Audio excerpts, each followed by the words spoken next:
You guys old enough to remember the David Bowie song Changes, or should I say Changes?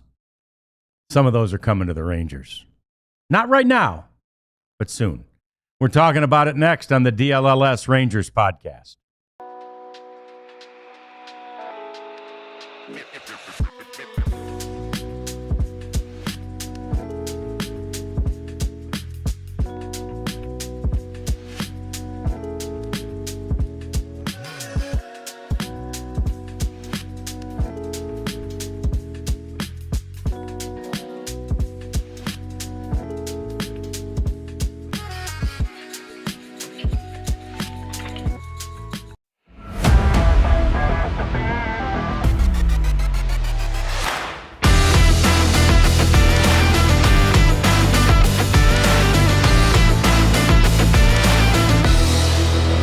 It was just another one last night. So familiar, and reality check is probably a good way to view this right now.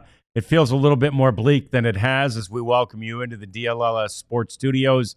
It's the DLLS Rangers podcast. John Radigan here, Jeff Wilson there. The Queen Cat is over there. She's been lauded nationally in our local Slack chain here. So we're really in the presence of royalty today as the big bosses from Denver and everywhere else are praising Cat, basically giving us information, Jeff, that we've known for a long time. But anyway, right. we appreciate the bosses finally recognizing the greatness of our Queen Cat. Yeah, very overdue. So in this show, we've got bad news, worse news, changes, and then the cleanup segment. So this is great, right? Hang on, man. This will be fun. Happy time. Yeah, we will make it as fun as we can. And the bad news isn't really that bad. And we'll start with it. And you saw it yesterday, but let's talk it through. The Jacob deGrom news. It's scary whenever you hear someone like Jacob deGrom, with especially the recent injury issues. Sure. is being sent home. We since have heard he didn't want to go home. He didn't feel like he needed to go home. He has since been checked out, and he's fine. He can throw. He's not going to have to go on the injured list. All that said, Jeff, he's a late 30s guy who's had a couple of surgeries already. Yeah, and I don't want to say this was expected, but at some point the Rangers were going to do this. They were gonna, skip a start, whether they were contending or not. And he throws his bullpen on the third day, so 2 days before he starts. So he was supposed to start today, maybe yesterday, or after at some point Monday. He's like, I don't know, I'm kind of feeling tired. Not bouncing back, right? Right. And so maybe that raised some, alarms and red flags or whatever gets raised these days. But, yeah, that's pretty funny. Yeah. So anyway, that is good news. And apparently he wanted to continue pitching, with the shoulder fatigue, fighting through it. But the Rangers have sunk a lot of money into him. At this point, maybe it is a reality check. It's like, all right, mm-hmm. Is one Jacob deGrom start going to make the difference? Ultimately, maybe if possible, but I think if you skip this one, maybe you're ensuring more down the road this season. Now, if this thing goes off the rails, even more than it appears to be, then you start to wonder: do they shut him down?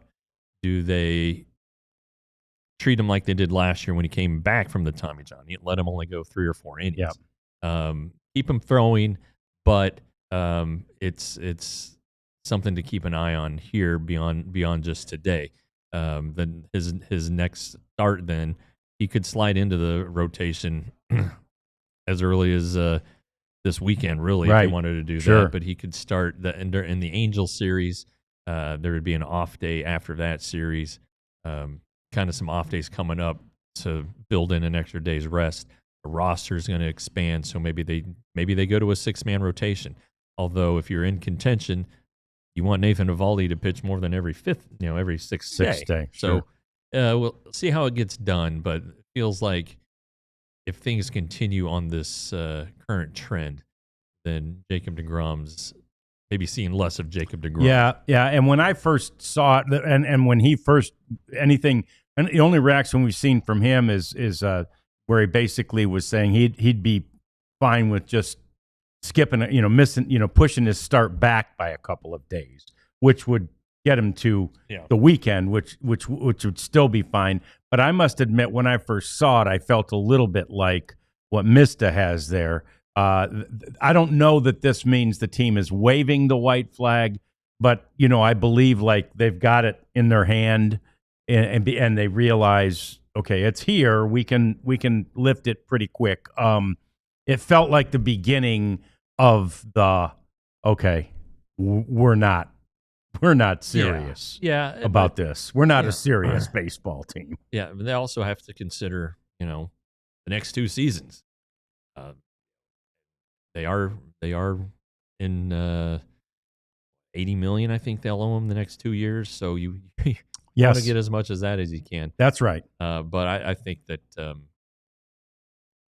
it can have that feel considering the current circumstances. But John, as we were talking about before the show, Rangers win 5 in a row, or 7 the next day. It's like, holy cow, here we are. Let's go. So I am not thinking that's going to happen, and I don't think you are either. But this is baseball; you never know. But as for deGrom, this it seemed like it inevitable that and that if this keeps going, innings will be significantly curtailed the rest. Yeah, and the thing that of course sucks about it in the short term is under any circumstances, I felt like this was a game today. This Royals game was one the Rangers could win, and you apply some of the recent logic to it to get there. So the Nathan Eovaldi start in the Toronto series, and even Corey Seager mentioned, man, something like the way Eovaldi started that game gets us all going. It helped us all, right? So I'm like, deGrom's going to do the same thing, and now he can't, obviously, because he's not with the team right now. So that doesn't necessarily mean it's an automatic loss, but I felt like it was a near automatic win, and now it's just up in the air. Now it's 50-50 or worse. Yeah, and they haven't named a starter yet. Right. and so that might tell you kind of the uncertainty here. They probably know it might involve a roster move. Jacob Latz could be the guy who comes up, and you send down, I don't know, Robert Garcia. Maybe. Send him down. He's got options. Yeah. Anyway, and the guy who usually tells me these things is not responding. So that kind of tells you. Okay. But anyway, it's going to be multiple relievers, probably before the starter can qualify for a win. Maybe it's an opener situation, something that Latz has done well previously. But and sometimes those bullpen games will screw up a team's offense, and you try to mix and match and all that stuff. But not exactly the scenario you want to be facing. Not at all. In a game that really gotta win this game. Right. And to be honest, and it piggybacks a little bit on Ethan's point, love deGrom getting rest. He needs it. I thought this would happen this year. I thought at some point they'd skip a start with him. Right. But it's just the timing of it when, like, oh man, this is not, we talked about this week at the beginning of the week, right? This is such an important week with the two teams that are directly in front of you in the wild card race. And then all of a sudden, this is when the decision happens. And again, that decision, as you suggest, may well have been based on, I do feel it's called shoulder fatigue is what they're calling it. But I'm just feeling a little something here. If you feel a little something, Jacob deGrom, we need to skip a start. Yeah. Well, and only 5 days ago, he was throwing 100 miles per hour against the Blue Jays. Yeah. I mean, it certainly doesn't look like it's I want to say a genuine issue because it is genuine, but it doesn't seem like it's a terrible drastic. thing. Yeah. The checkup went okay. Everything's fine there. They're going to let him keep throwing, all that stuff. Just kind of, a day off, basically. And it's unfortunate timing, as we just talked about. But, you know, he hadn't had an off day between starts. So, it just seems like this is a look at the future in addition to, maybe if they get on a run, they know they'll feel better about pitching their guy every fifth day. But I don't know. Yeah, that's a good point. Right now, there's no run to worry about. It's just been an abysmal month, the month of August. So, but and it's the way I said it. Kevin Gray, our Mavs host, was talking with me before the show, and I said, "Look, here's what the reality is. We know mathematically they could come home and win 6 games." And if they do, because by the way, Kansas City's on a 6-game win streak right now, and they have gone from being a half game behind the Rangers to now, I think, a half game ahead of the Guardians in those wild card standings. Right, so a 6-game win streak can do a lot, and it has for the Royals, and it would for the Rangers. So the mathematics say it's still possible. The eyeball test tells us, though, that the Rangers don't have a 6-game win streak in them. But I didn't think they had an 8-1 in them coming out of the break either. Yeah, and a lot of it's up to the schedule. They're not. They don't have any cupcakes in there. I just, it's just again, we've seen so much baseball in our careers. Yeah, 6-game winning streak. It could happen. Yeah, it honestly could. Yep. And then it raises everybody's hopes. But what it doesn't change, and John, we're going to get into this, is that things are changing. Yes, they are. Yeah, and they have to. Yeah, they're going to. In the short term, things have changed for Josh Jung, and he missed 3 games in a row in a what can only be called punitive, measure. The team wanted to send a message, and I don't know, maybe punishment or punitive is too strong, but there was definitely a message sent to Josh Jung. We need you to change your approach at the plate. I think there's more to it than that too. Okay. And Cat did the stats. His first 10 games back, you see him right there. What a graphic. Great first 10 games. I think he got a hit in all of them. And I believe included in the first 10 was the walk-off homer to beat the Yankees. Yeah. Okay. Yep. And then here's his last 11 games, which I believe includes last night when he entered the game late. Obviously, it's not good. And Chris Young, in the story that was in the Dallas newspaper, said highs and the lows aren't acceptable. Could be a focus issue. And that's kind of when an alarm bell went off. The end of the first 10 games was the Yankees walk-off. The Yankees walk-off. And Josh had been dealing with a calf injury, as you guys remember. All right, so he hits the walk-off homer. Next day, well, he's got to be in the lineup, right? He was not in the lineup, and he was pissed. There's no question about it. He was mad. I know that because I asked him about it. And then what has ensued has been terrible. So yeah. There's a focus thing. Maybe that's an attitude thing. I'm not sure. And as I've said a couple times before, when he got his mental break in June or July, whenever it was, I think it was June, he didn't really buy into it. Nope. He didn't take it seriously. We asked him about it, and kind of, it was just kind of like he scoffed at it. And then when he went down, there was interruptions with rain and everything at Round Rock, but he didn't get going until really the last 2 games he was there. I guess the Rangers thought they'd seen enough, whatever it was. And then he came up, and we tried to talk to him about things in Seattle because he was doing so well. Like, well, what's changed? And he just didn't give us any like real answers. Right. And he's like, well, I went. What did you get out of your Round Rock experience? It was good to go play without any pressure. Or Yeah. it was what you wanted to hear. Canned But answers. if you looked at it and looked at him, it wasn't genuine. So I just think that Josh has really needs an adjustment with the swing and maybe between the ears.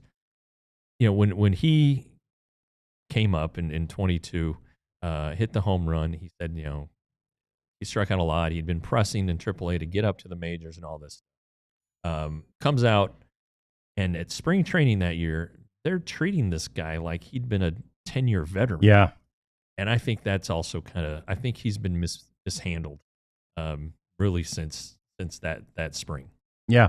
All right. We'll put a bow on this one and also get into maybe we said bad news, worse news, and changes. The worst news might be what ultimately happened last night. So let's talk about that and put a bow on this next. It's the DLLS Rangers podcast.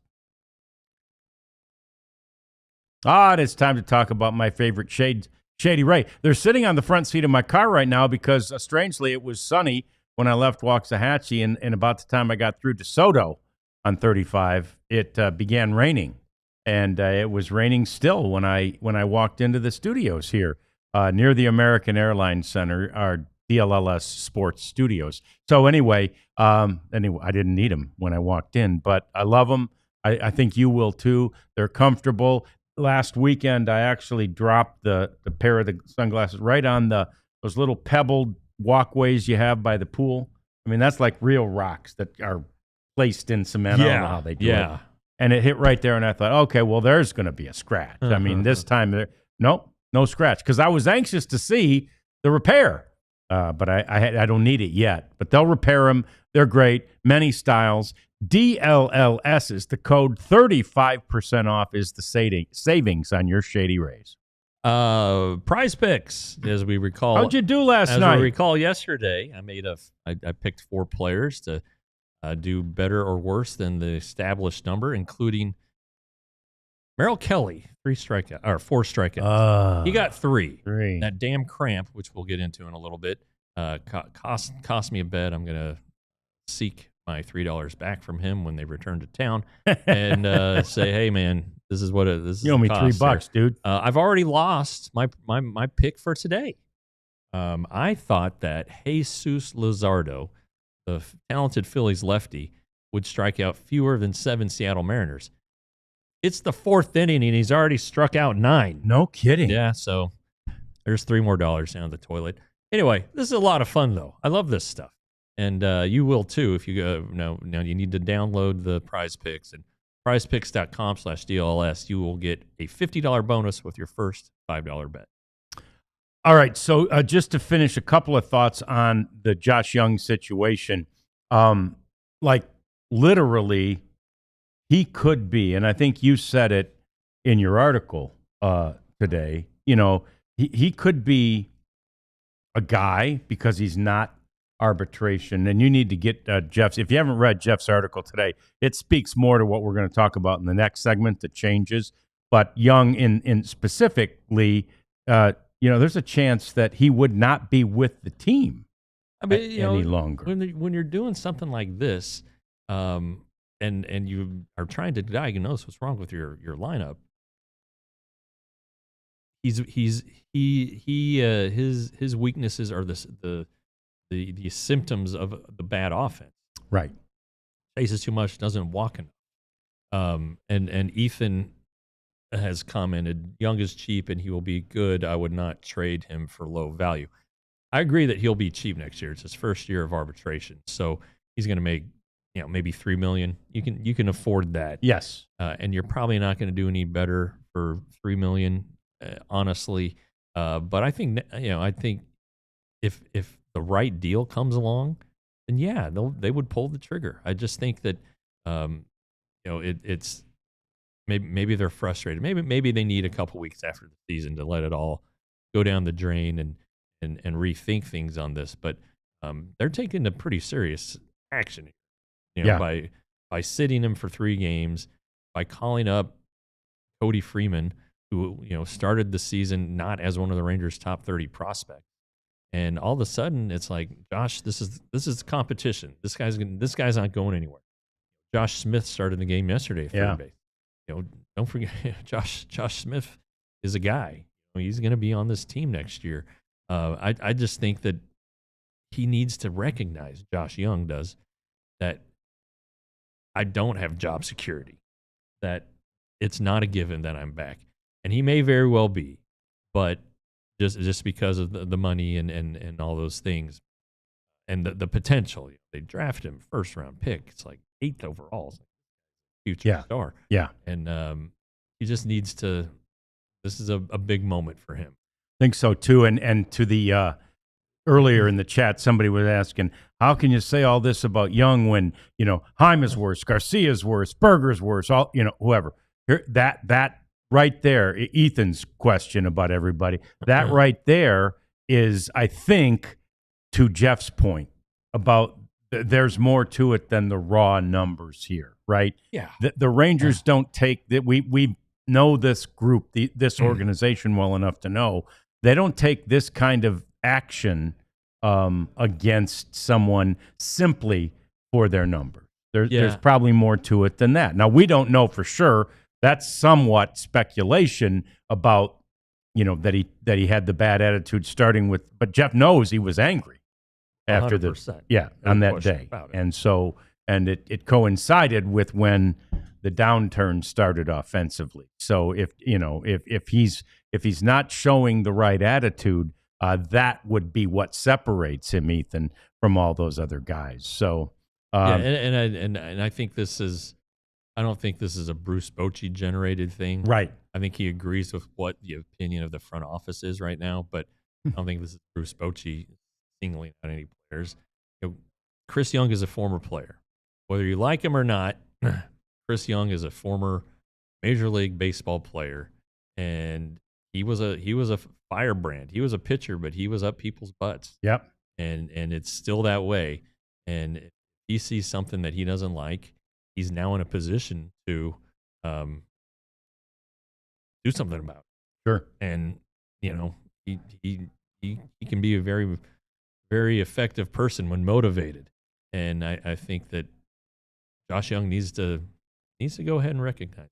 Yep, he does indeed. So as for last night's game, not everything was bad because Merrill Kelly, other than not getting that 4th strikeout through 6, Jeff, other than that, he did really well. He allows 2 hits, both solo home runs. Right. And deserved, I mean, like so many pitchers this season, deserve better. I was just about to type my kingdom for a little breathing room in this game, and then there was no need for it because the Royals took the lead, he gives up, Kelly gives up the home run and in the 6th, and I was like, oh, hell, the game is now tied. Yeah. It just, he had been so good. He'd retired, 14 or 15 in a row, and wasn't a lot of hard contact. He wasn't putting anybody on base, and it was, he was dominating. And then with one swing, that was that. And the cramp situation that was revealed after the game, he's had a career full of cramps. All right, that's hamstring. That's the thing that has gotten him. It got him last year. He thought it was funny after his first start in Seattle. He had those 2 mistakes, and Bruce Bochy called them brain cramps. And when somebody said that to Merrill in our interview, he went, "That's pretty funny. I wonder if he's aware of my injury history." So anyway, it's a thing. It would have been awesome to see him go another inning, thoh. Especially with only 71 pitches, would have changed everything. Yeah, but it happened, and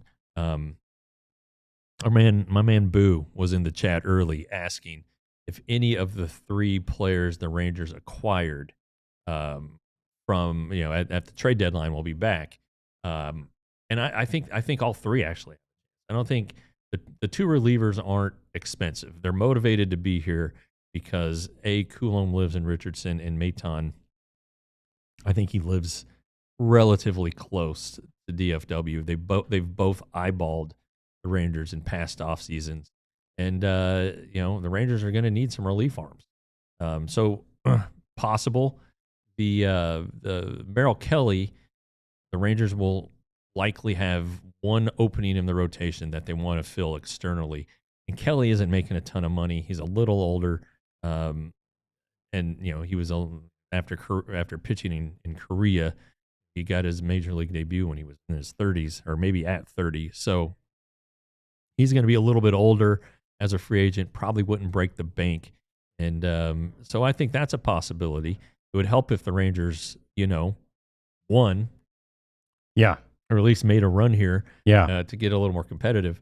The Diamondbacks, I think, are if the Diamondbacks offered Merrill Kelly $5 to play for right. him, That's I think he would come back. That's if they're interested at all, he'll be a Diamondback. Yeah. And if they're not, there's probably a decent, if they don't express interest, there's probably a decent chance that the Rangers could re-sign him. I think he's a good pitcher. There's going to be competition. No question. But no question. Again, he's a little bit older, so it's not like he's going to get 5 years and $150 million. Yeah. I don't even know that if he'll get $20 million.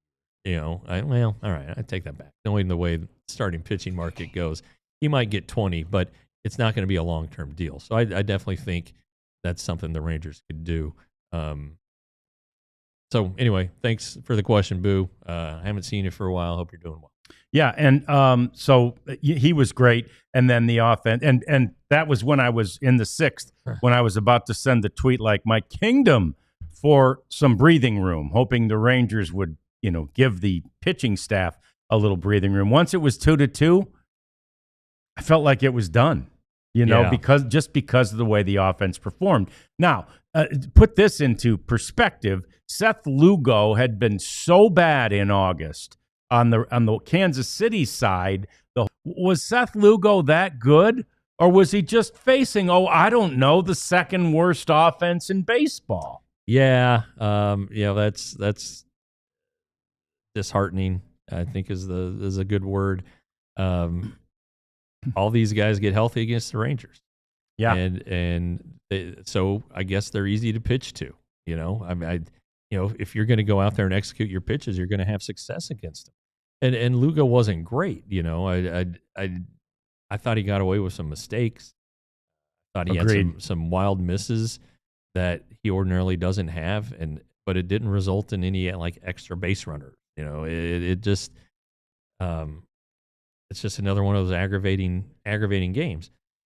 And basically, when we say another aggravated game, it's just their normal game. Yeah. This was their normal game. Familiar, very familiar. Very familiar. And, this Noah Cameron is pitching tonight, and hell, he might throw a no-hitter. Who knows? Yeah. It just seems like anybody can go out and get the Rangers. So I'm still going to watch the game. Yep.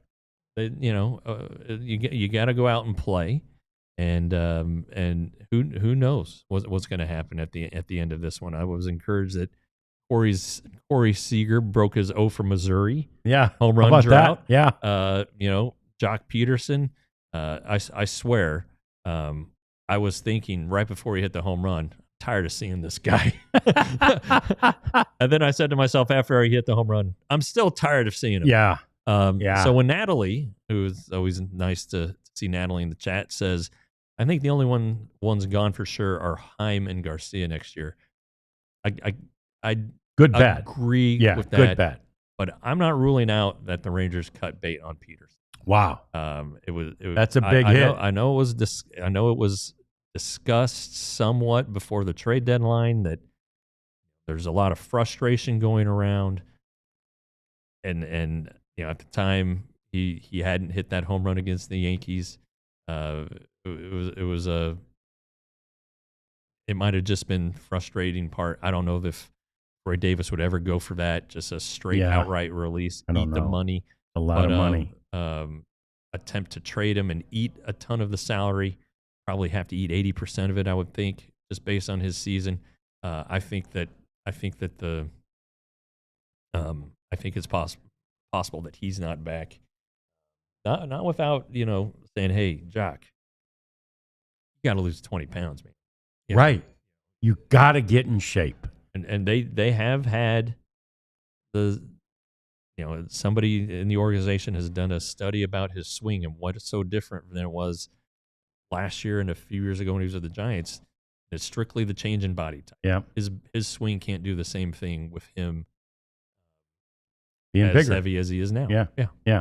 All right. So next up, we talk about those changes, and Bowie also said, "Turn and face the strain." Yeah, there may be some strain going on as the changes happen next on the DLLS Rangers podcast. But first, we talk about that trip that you could take to Las Vegas with our crew, minus Ali, poor kid, brand new to the station, and they ain't even going to let him travel yet. I guess there's like a 3-month moratorium on travel or something. Or maybe they already were like, maybe True Fan was like, all right, we'll take care of 3 of you, 3 or 4 of you. Yeah, but because I'm assuming the producers. Yeah. So there's 4 already. Anyway, but you can go. Even if Ali can't, you can, and you'd love it. You'd absolutely have a fantastic time in Vegas that weekend. Jeff's told you before, what a great weekend to be there. It's an important college football weekend. You can spend Saturday in a sports book, having fun, betting on games, winning lots of money. You can spend the evenings in the casinos. Sunday, you can watch NFL games in a sports book. And then Monday, you get to go to a Cowboys game. You'll be at Mandalay Bay the whole time, and you do it all through this sort of all-inclusive package that True Fan Travel puts together for you through us. So scan that QR code and make your plans today to be on the road with the Cowboys and our crew to Las Vegas. Yeah, I've also been for the first round of the NCAA That's tournament. what I was going to say. Fantastic. That might rival Also what fantastic. You're talking about. Yeah, because there's action everywhere. Because you have Thursday, Friday, Saturday, Sunday too. Yeah. It's pretty special. The problem, of course, with Las Vegas is that the games start really early. They do, and man, you're like, oh. That especially means if you've gone out the night before. Yeah, and that means the drinking starts. Well, that's hair of the dog, baby. Yeah, it is. Yeah. What are we not talking about now? I mean, that's Merch. Good enough, right? Yeah, that's good enough. Yeah, we don't get have a to talk shirt. about it. Start at allcitynetwork.com. Yeah, start at allcitynetwork.com. All right, so look at that. Right on 2 minutes. I mean, it's like we nailed it. Nailed it. So anyway, changes. They are coming. Yes, we believe Adolis Garcia and Jonah Heim have, are in the final months, weeks of their time with the Rangers. Yeah. And somebody put in there that I think it was Morosi was saying that they're both going to be exposed to waivers. Look, everybody's going to be exposed to waivers. It's a natural thing that happens all the time at this point in the year. It was Rosenthal that said it. He said about some other guys and other teams. And I mean, that honestly, I think it'll be more than those two. Agreed. I say everybody, but lots and lots of players. If in 7 days, let's say 8 days, the Rangers decide we're out of it, then you could see Kobe Milner, Sean Armstrong, anybody who's on an expiring contract be put on waivers. And Heim and Adolis, who should be nearing his return from the injured list. That's another thing. Yeah, he's got to be healthy. In order a team to say they're going to pick him up for the stretch run. Yeah. So, a team might be desperate enough to where they might think they can catch lightning in a bottle. Maybe the Kansas City Royals. Sure. Jake Cave, I believe, is their right fielder. Yeah. All right, you can do better than Jake Cave, can't you? Yeah. So he's going to cave. And then if there is such a thing as postseason Adolis, which we've only seen once, but it was really impressive. Yeah, it was a good one. If the Royals are going to make it, then maybe maybe the Royals could do it. You saw the Indians do it a few years ago, and when the Angels put all those guys on on waivers, the Indians were like, "All right, let's give it." I think they were still the Indians. Let's give it a shot. What the hell, And it's not going to cost a ton of money, and any money the Rangers can save as they can flirt with the CBT. Maybe they're over it. Maybe they're catching a break on some incentives with Malley being injured. that helped keep them under it. I know Rosenthal said they're under it, but the day of the trade deadline, Chris Young said Ray Davis gave his permission to go over. Yeah, they crept over it, I think. So there's some things they can do to get back under and make everybody happy. And really, the thing that would, when we talk about the changes upcoming, the thing that would be nice about that is that would reset everything. So they wouldn't be as reluctant to go over it. If they don't go over this year, it resets, and they'll be back to the lighter penalty, the lesser penalty on the tax, right? So, if they are unable to do that and stay, that would be their 4th straight year over. There ain't no way Ray Davis is going to say, "Yeah, we can go over it." Yeah, no way. You would think not, and so that's where you can trade away some salary. You can create. There are ways to create. Okay, Ethan Rosenthal said Rangers $4 million under for a fact. Well, you said it was a fact, and maybe they're $4 million under right now, but you got to consider incentives. Yeah, those all count. They don't get paid out till after the season. Right. And the Rangers have calculated that. They've done that calculation. They were doing it before the trade deadline. That's a fact because somebody told me. So anyway, it's I don't know. It's just time to. The reality is they have to make some changes because they have to reconstruct this offense. Someone asked what's the over-under on the number of openings, I think it was, in the lineup, 5, 6? No. I mean, they're not going to have 5 new bats in the lineup because Seager's back, Simeon's back, probably Young is back based on the fact that, he is going to be cheap for next year.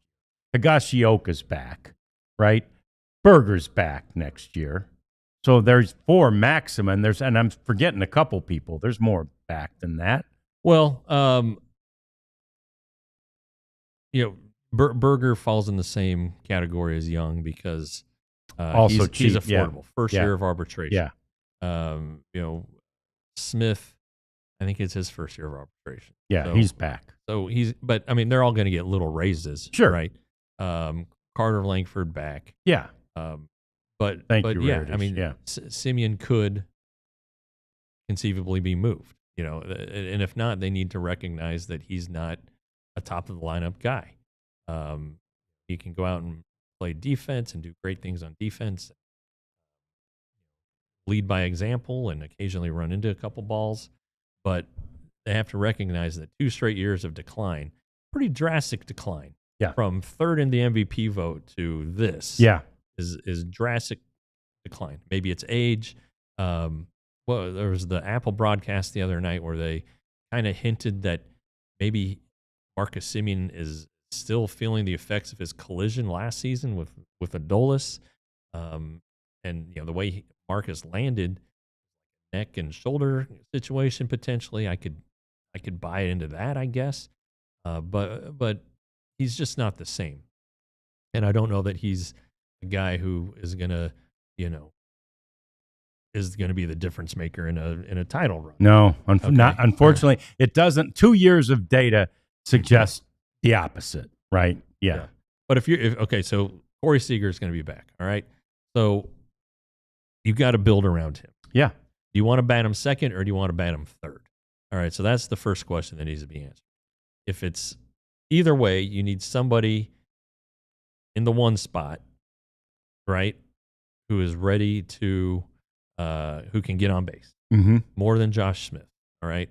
So who is that? Well, it's Evan Carter against right-handers. Right-handers, right? But are you ready? Are you ready to do that against? Are you ready to let him play every day against left? What about Wyatt Langford? He probably needs a bat deeper in the lineup. I think so too. I think Wyatt. But But no, but he's 3, not 4, a 5 situation. He could be a leadoff guy, but he's not your prototypical. Right. Evan Carter's your prototypical leadoff guy if you could play him every day. Yeah, Yeah. And then Rarities asked a good question. You think it will be harder to recruit free agent hitters this offseason with how the batters did terrible this season? No, I don't. I think I think they might have concerns about the ballpark, how it's become a real pitcher-friendly ballpark. Yeah. But if you wave enough money in front of them, they're going to sign with you. And everybody loves, all the players love the ballpark. Right. All the visiting players who come in are like, this place is fantastic. And really, visiting players haven't had a ton of trouble hitting home runs. No. So I think that's something else to consider when thinking about the Rangers park factors. They don't even have a 20 home run hitter yet, Texas Rangers. Amazing. So I think that's something to weigh too. All right, so Seager, let's say he bats third. Smith and somebody, or Carter and somebody. Somebody, yeah. A lefty and a righty, right? So then who do you put behind him? You got Seager at third or second, you said? I have him batting third in this scenario. Batting third. All right, so behind him, I mean, ideally, you might put somebody like a Berger there if Berger does what he's supposed to do and what he's done previous. I think it must, I would say somebody who can hit the ball hard, and Langford's the guy who comes to mind. I mean, Berger can hit it hard too, but until he stops chasing so badly, I don't know that I'd trust him in a spot that high in the lineup. And then, if Peterson's still on the team, damn it, I guess you got to bat him fifth. Then Berger, then I don't know. Then catcher, then Gashioka, a catcher, or you want to do Jung there, and then maybe your number 9 hitter. You need somebody who's going to have at least a little speed and ability to get on base. So I'm not sure. Mista, that could be your Walcott starting right fielder, opening day 26. No. But I would say opening day third baseman 27. Yeah, and the reality is, as great as Sebastian Walcott is as a prospect, he's not having a great year numbers wise at Double-A. Well, that's true. You do consider the age, and then I think though a lot of his peripheral stats or whatever, or just even overall, he's still 20% above league average. So that's the encouraging part. And like I think I mentioned this the other day, if you want to draw a comp, I looked at Fernando Tatis Jr., who was who played Double-A baseball for parts of 3 seasons, and it was slow, better, and then he took off his final year there. Was called up by the Padres to the majors from Double-A, then it's taken off. Sure, but I don't think Walcott's having a bad year. By any stretch. No, I think that he's slowed down here over the dog days, but he hasn't like cratered. It's just been kind of like, hey, I'm surviving. Yep, and it's a long season. It's it's something, all part of the learning and the developmental process, especially for a guy who got in the organization. Was he 17 when he got here, or 16? 16. 16 when he got here. So baby. Yeah. And it takes a little time. First of all, it takes time just for the body to develop. He's and still then develop. Yeah. He's getting bigger and stronger and all of it. And his dad is 6'6". Yeah. So there's still a chance he gets taller. Yep. Where is Walcott going to play? He can play third base, right? So if, let's say you want Josh Jung on your team this year and it's the same thing, you don't want him back in 27, Walcott's your third baseman. Right. Yeah. And look, Cody Freeman's is a nice little player. I don't think he's an everyday player in the majors. And I know somebody, I think Rarity's asked, has he lost it since what he was doing in AAA? Well, I mean, he's never faced these guys, right? No, and the reality is, though, yesterday in the chat, somebody said, you know what they need to do? They need to bench all the veterans and bring up all the young guys. And our immediate response was, which young guys are you talking about? There just aren't any young guys. The second part of that is what we've seen from Osuna and Freeman when they have made their dalliances into the big leagues this year is all the proof you need that it's a hell of a lot harder than anybody thinks. I mean, Osuna, in, I don't know, the last 20, 30, 15 games, he had a 1,200 OPS, and he gets up here and he's not at 1,200, believe it or not, because these guys are really, really good. And Freeman, that is. So anyway, he puts together a hell of an at bat though. He does. And that's Love that. That's Love something That's that big. this team doesn't do. Yep, that's big. That's exactly what we're talking about. Yeah. The changes that need to be made. You need that kind of guy, those kind of at-bats. And so they've already got him. That's good. And I think he'll definitely be in the mix all through spring training and have a decent shot to make the opening day roster next year, especially if Dlls Garcia and others have been moved on. All right, so we got the cleanup segment coming next. We'll also get to more of your thoughts, our thoughts on your thoughts coming too. It's the DLLS Rangers podcast. I feel like we shortchanged merch. Okay. So merch, store at allcitynetwork.com. Shirts are $35.99. They're sharp. They're durable, comfortable, and they're a unique way, as I always say, to show your fandom for your favorite DFW team. And if you like what we're doing, buy one of those shirts you see there that just says DLLS. We're kicking butt and taking names.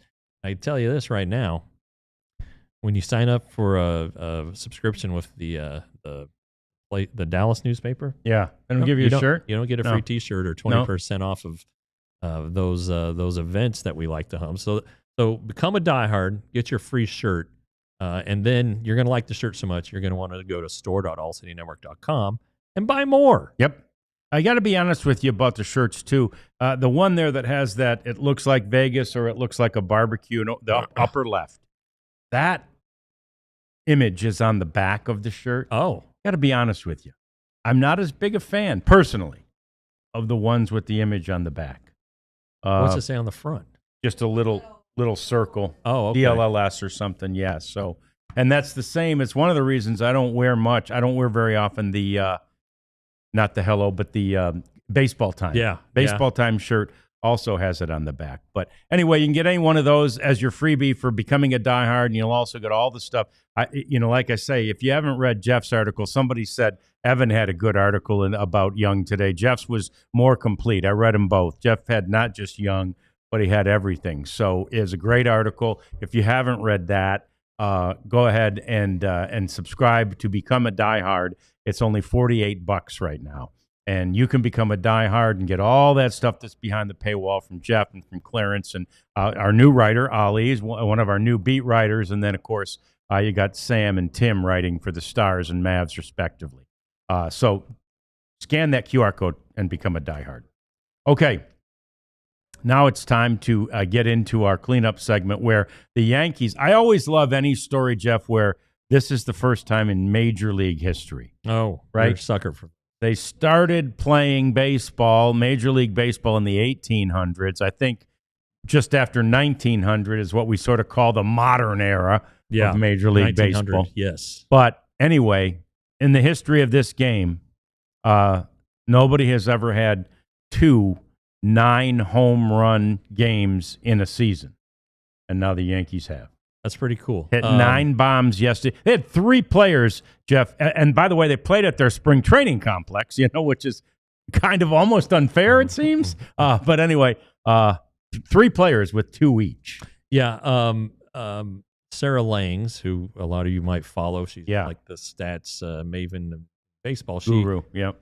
She sent out a tweet that the record for a single game is 10, and then 9, and I think 9 again. Anyway, it's Aaron Boone managed, Aaron Boone leadoff homer. Oh, no kidding. From when he was a player for the Reds. Yeah. So that's pretty cool. That's cool. That's pretty cool. Yeah. And anyway, it's the Yankees were just in the toilet, right? Not that long ago when they came here. And they're playing fine again. That's how things can turn around. So you're saying there's a chance? Yeah, I guess we are saying anyway. There's a chance. But anyway, that was kind of cool. Yesterday's now, by the way, last I looked, the Tigers were up 6-0. Last I looked. What do you got over there now, Jeff? Anything on that game? No, I think 7-2 Tigers now in the 6th inning. That's a bad one for Framber Valdez. Yeah, and so the Astros, I think, had gotten to 30 straight innings without scoring a run. because they were shut out in 2 straight games, including last night's game, which absolutely, by all reports, I had family members there, it absolutely felt like an October game. Now, first of all, the weather can do that to you in August in Michigan. They had a little rain move in before, and it was chilly and misty. Played the game. It felt like October weather-wise, but also you had Tarek Skubal-Jeff against Hunter Brown. Yeah, that's a hell of a matchup. That right son there. of a gun went 9 innings without a run being scored. And then it was a walk-off walk. Oh, my God. That won it for the Tigers. Can you imagine? 1-0 on a walk-off walk. Fantastic win by the Tigers. I mean, I shouldn't say that it was, but it was great. One of those pitching duels, because every single pitch at that point has you on the edge of your seat. Every single 100%. Pitch can change the game or win it for the Tigers in that case. So pretty cool game. And Skubal got to 200 strikeouts for the season. He's the first pitcher in the majors to do that this year. And got that portion of your Prize Picks bet handled quickly. Yeah, thanks, Tarek. Yeah, thanks for nothing, Merrill Kelly. Yep. And then, so Skubal did his job, and the reality is, as much as I did a hook short talking about how I really want you idiots that vote and all that out there to consider Nathan Eovaldi for the Cy Young. Skubal's pretty much locked this. Skubal's winning the Cy Young. Well, yeah, we'll see what happens. You know, do you vote? You have a vote on that I'm one this doing year? Rookie of the Year. Okay, rookie. Yeah. So, all right, I'm taking all suggestions. No, I'll come up with one. Yeah, I think the Wilson kid from Oakland, he's on a rehab assignment right now after cracking it. What about the Kurtz kid? Yeah, hell, I mean those A's guys are going to be pretty tough. So yeah. All right. So Skubal, but I think Skubal's in pretty good shape. I mean, I really. Yeah. I mean, he probably is the defending anyway, right. And then to beat 200 strikeouts and a great record and everything else. But anyway, so that's the thing. The Rangers picked such a bad time to be bad again, right? They're up and down a little bit, right?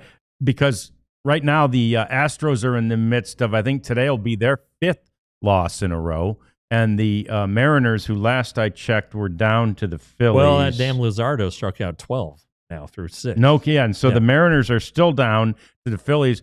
I think today will be the 4th straight loss by the Astros and the 5th straight loss by the Mariners. So good timing, Rangers. The other 2 teams in front of you are just leaking oil. Oh, man. And you can't gain any ground at all. I told you guys last week that it's not easy for the Mariners to go east. It isn't. No. It doesn't matter who they're playing. It's a tough trip. No, and that's the conundrum for that team, because they really did load up at the trade deadline. And I really thought, and I think you said it on the show, I thought they'd win the West. I'm not sure they will now. We'll see. They're close enough to have a shot at it, obviously. But the reality is you can't hit home runs in their ballpark, and they can't play when they have to go way out east. I mean, there's a lot of factors in that, that can help derail that club from. I mean, one of the reasons it's never been to a World Series. Yeah, whatever it is, it's you have to see it to believe it. And I'm not sold on the Astros, and haven't been all season. Have thought that Rarities. Do you have any clue on who will be the starting pitcher in tonight's game? We do. It'll either be Caleb Bosley or an opener, or a left-handed opener. Oh, okay. Or that's what my sources tell me. But nothing's been announced yet. Okay, so it won't be Latz. Heard it could be Latz. Okay, it still could be Latz. I mean, he's a left-handed opener. The left-hander went unnamed, but Bosley is looking at getting some bulk innings, some length. Yeah, we need some length out of you. Need some length out of you today. So, all right, and then how about this one? And we mentioned when he was DFA'd, we really liked the guy, and we're happy. And so I was super happy to see Nate Lowe and the smile on his face as he rounded the bases after a home run in his first game, Jeff, as a Red Sox. Yeah, and it was a huge home run. It was the 9th inning, tied the game. Yep. And he got around those bases faster than if he'd been trying to score from first on a Yeah. double. Yeah. He was motoring in, and he's that he can be that kind of guy. He can be a energetic guy, and he can run into balls here every now and then, and Yeah. has postseason experience. It's a incredibly fortuitous break for him. He's we talked about the Red Sox situation at first with Casas hurt and Devers not wanting to play first, so they got rid of him. But yeah, Nate Lowe in a winning environment is a nice guy to have around. He is, and that ballpark seems somewhat tailor-made for him because, again, he can go the other way. I don't know if he's going to hit a lot out to left, but he'll hit a lot off that wall, I think, right? He's got that kind of power the opposite way. And heck, it's not that hard, especially right down the line in right. It's not that hard to hit home runs in right field there either. That pesky pole, if you can ever master that one right straight down the line. Yeah, curve that baby around a pesky pole. Yeah. So anyway, good for Nate Lowe. Happy to see that. That East race is hot and good. Carlos Mendoza of the Mets and Miguel Cairo of the Washington Nationals made a little history last night, Jeff, as they exchanged lineup cards as the managers of those two respective teams. Of course, Cairo in there as a interim, and they're the first. It's the first time two Venezuelan-born managers have exchanged lineup cards ever, and I think that's and they said you can't imagine how big this is in our country. That's and cool. I get that. Yeah, I get that. Yeah, when you kind of look at the Baseball Hall of Fame, the Dominican Republic and Venezuela are incredibly underrepresented. Underrepresented. Underrepresented. Yep. Did I make up a word there? No. Well, if you did, it's English. You're allowed to coin phrases and words. Yeah. So now there will be some more headed that way. Venezuelan, Miguel Cabrera is a shoe-in. On the Dominican side, Albert Pujols will be getting in very, very soon. But these guys love their baseball down there, and every January 15th when they do the international signing classes, 60% Dominican or 40% Dominican, 40% Venezuelan, and then 20% Colombia, Panama, Curacao, Bahamas. Those classes are always filled with Dominicans and Venezuelans. Speaking of Venezuelan, I think Martin Perez is returning tonight after his injury. To pitch for the White Sox. So always love Martin. Yeah, great guy.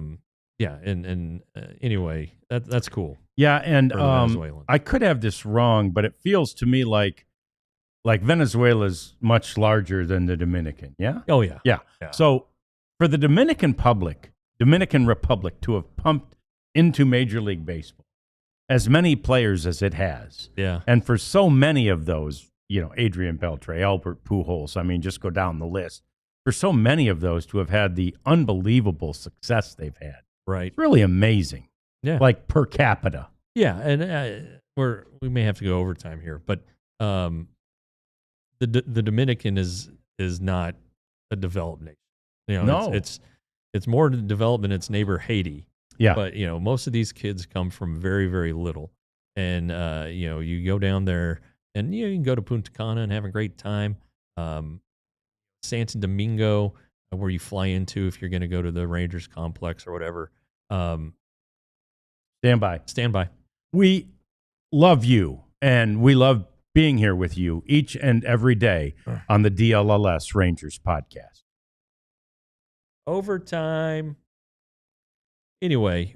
How was that, Kat? We execute that okay? You get executed. You get 5 minutes out of Santo Domingo, and you're in, people living in shacks and dirt roads in their villages, and it's pretty staggering when you experience it for the first time. But then you see these kids who are given this opportunity to, chase a dream, chase a payday, get off the island, Dominican and Haiti. It's island of Hispaniola, so Dominican is not itself an island. But anyway, the point being, their number one import, technically, I think, is sugar, but it's baseball players. Yeah. And I think, Venezuela is a little more developed with and has the oil that a member of OPEC that helps support the government, but the government's in chaos right now because Maduro. These kids now, for if they want to get scouted, they will drive to Colombia. That's where a lot of these workouts are held these days, in Colombia. Wow. So you have kids who are driving 24 hours just to show up to try out for a major league team.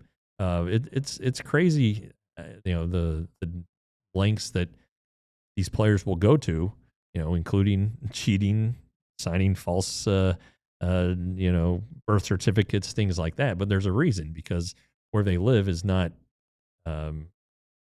great. No, it's not. It like, as you drive to where the Rangers Academy in the Dominican is, and where most teams, I don't know, many teams. They're all right there, except for the Padres. They're all in the same location, and I tell you what, those are like beacons, right? Yeah. They're like this. They're like Oz, right? In the Wizard of Oz, like you see them on the horizon. And over here, I mean, it's dirt and dirt roads and trash in the ditches and all that kind of stuff. Yeah, and the police are corrupt. They'll pull over gringos and by the way, try to bribe them. Driving there is insane. Holy I've crap. never tried either, and I don't want to. Have you driven? No, I haven't either. But driving there is crazy. They don't have stop lights. They don't have stop signs. You're just kind of street lights. Supposed to know. Street lights, really. Yeah. You're just supposed to all kind of know who's going to go next. And I have no idea how that works. And when I was there, and Jeff too, we were there for the opening of that Rangers Baseball Academy, and they had a couple of guys from the organization drive us around, guys who are stationed there, and it was wild, man. Yeah, and they weren't super comfortable, but way more than we would have been. Yeah. Ardell, thank you for worrying about Kat, because we do too. But she doesn't have to pull the double duty today. We're back to full staff, and so anyway, we're all good. And I guess that's going to do it. We just needed a couple extra minutes to dive into this. Benny had mentioned that the Rangers, I saw the same thing in Baseball America, potentially giving out the 9th largest bonus to a player from the Dominican. The Rangers love their next 2 or 3 international. Yes, they are stretched out that far. We're talking about, kids right now who are 13 and 14, and they know that they're going to get them. Is that it? They have agreements in place and feel very comfortable that they're going to get these guys now. Honestly, my son is graduating from high school. He doesn't fail. In 2031, they're already scouting 2031 kids. Yeah. Wow. So 12 and 13-year-olds. Wow. Yeah. We haven't even gone through puberty yet. Right. And that's a big factor in it. It's like, this kid looks great now, but he hasn't gone through puberty. Yeah. What's going to happen? What do the parents look like? Right. What do those siblings look like? Wow. It's crazy. It's nuts what goes on down there. It is. It's insane. And good for the Rangers. And hopefully those international classes are as good as the Rangers think. Because again, you always need to restock it. And right now the farm system's a little low on talent, and especially at the highest levels. So anyway, those kids won't be viable until 35 or 36, I reckon. Right? Yeah.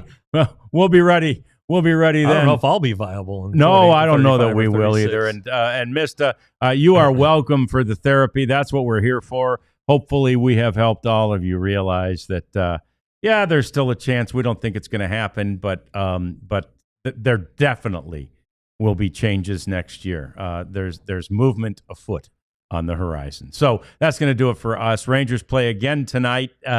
We think it's going to be a big dose of Bosley and a left-hander to get this one started as an opener for tonight's game. And they conclude the series tomorrow in Kansas City. That one will be a getaway day game. We'll be on after that game, which we presume will still be started by Patrick Corbin. And after that game, we do a post-game edition of the DLLS Rangers podcast. So thanks for joining us today, and we'll see you tomorrow on the DLLS Rangers podcast. We all silly like the mayor.